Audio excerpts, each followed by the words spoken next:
All right, secret number 9. We're almost done. The ischemia study of 2020. Top secret. Do not let heart surgeons or interventional cardiologists know about the ischemia study. It might put them out of business.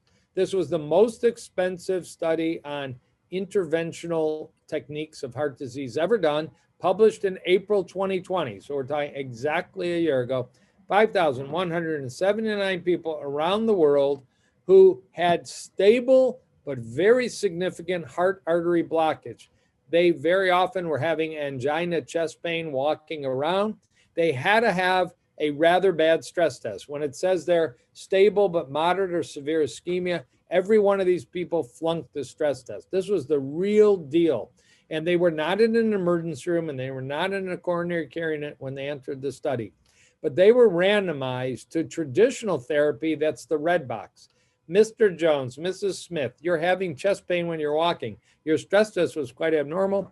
Next Tuesday, we're doing a heart catheterization. We may put in a stent. We may need the bypass surgeon. But the radical part was the other half, by randomized technique, were put on medication, diet, and lifestyle. And they were told, whoa, we're not going to do that catheterization next Tuesday. We're going to do conservative follow-up. And if you don't do well, we'll change plans. If you do well, we'll stick with the game.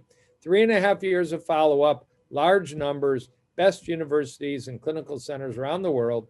I want you to read what the goals were in the conservative group. Don't smoke. Sounds like a lot of other advice we've seen. Walk 30 minutes or more, 5 or more days a week. A lot of advice. And what did they tell them about their diet? Low saturated fat, low saturated fat. Thank you, Dr. Ansel Keys. Dr. Paul Dudley White, the 7-country study. Thank you, North Karelia, Finland. This is still what we shoot for when you're in the world. It's not the ketogenic diet. It is not the heart therapy diet anybody should be doing. And we want to keep your blood pressure and your LDL and your waistline and your blood sugar down. And we're going to use medication. This was a medication-driven study. When the results, this is straight from my camera in late 2019, and then it became a publication in April 2020. What's your chance of being alive 5 years later if you had bypass right away, a stent right away, or you change your lifestyle and took medication right away? Zero difference. Look at those 2 lines over 5 years. Do you want to have your chest cracked if there's no difference in your risk of dying? There was a slight advantage for what's called quality of life. People having angina, chest pain that had a stent had a quicker relief of angina, chest pain. Now, I just want to remind you, they did not use the Ornish protocol, the Pritikin protocol, the Esselstyn protocol, the Furman protocol. They used a modest attempt to change diet and lifestyle. Still shows we do too many bypasses, too many stents. This is a secret. But in the last year since this was published, there's rarely a mention that my cardiologist said that I can go home on medication, diet, and lifestyle, whereas formerly it would have been bypass or stenting. It's a dollar-driven business. It's a tradition-driven business, unfortunately. All right, secret 10, then question. We actually have food wars, but if you ignore them, we actually agree on a lot. And many of you may look at this food plate and say, I know that. That's Physicians Committee Responsible Medicine. That's Dr. Neil Barnard's organization. That's a suggestion in 2009 that we can raise kids and teenagers and adults and even the elderly on well-planned, balanced, brightly colored fruit, vegetable, legume, and whole grain diets. And we all agree we can do that. I've been totally plant-based for 44 and a half years. And last I checked, not dead yet at age 62, thank God, and pretty healthy guy. You can do it starting today if you're not doing that. Much better choice than doing a meat and butter-based ketogenic diet.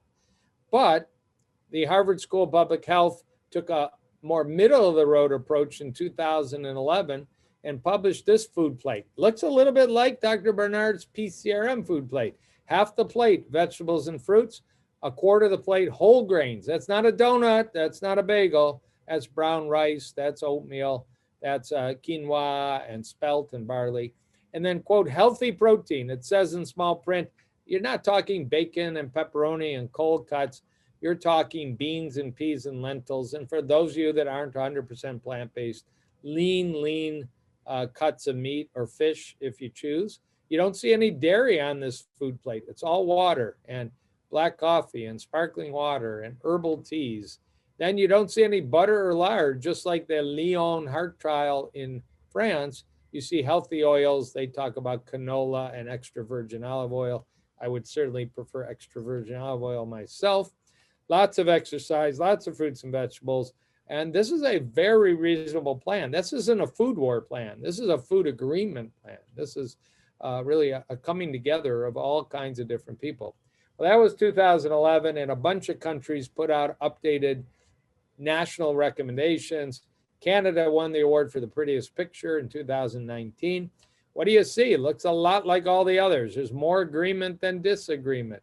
Fruits and vegetables, half of your plate, and you're not looking at fruit juice there. You're looking at whole fruits, whole vegetables, some raw, some steamed, some lightly cooked, and bright colors and varied around. I see some radicchio.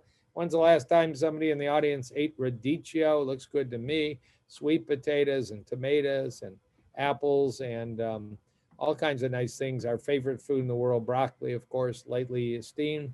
And then we got whole grains. We're not talking refined grains. We're not talking Cheerios necessarily. Refined.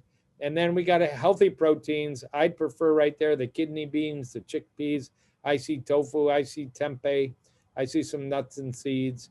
But there are alternatives to that if you're not completely committed to a whole food plant-based diet.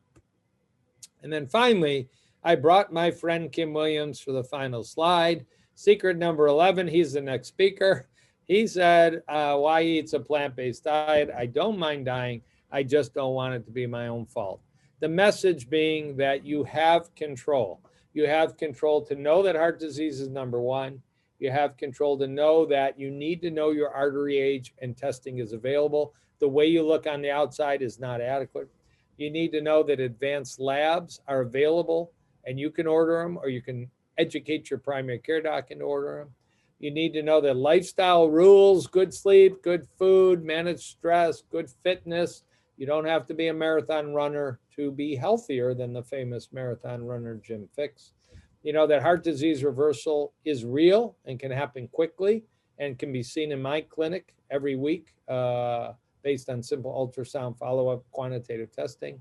And we know that, you really can make a difference by spreading the word so that in next year's presentation, I don't have to show a slide that said that heart disease was once again the number one cause of death in 2021 and 2022. And that is my hopeful goal.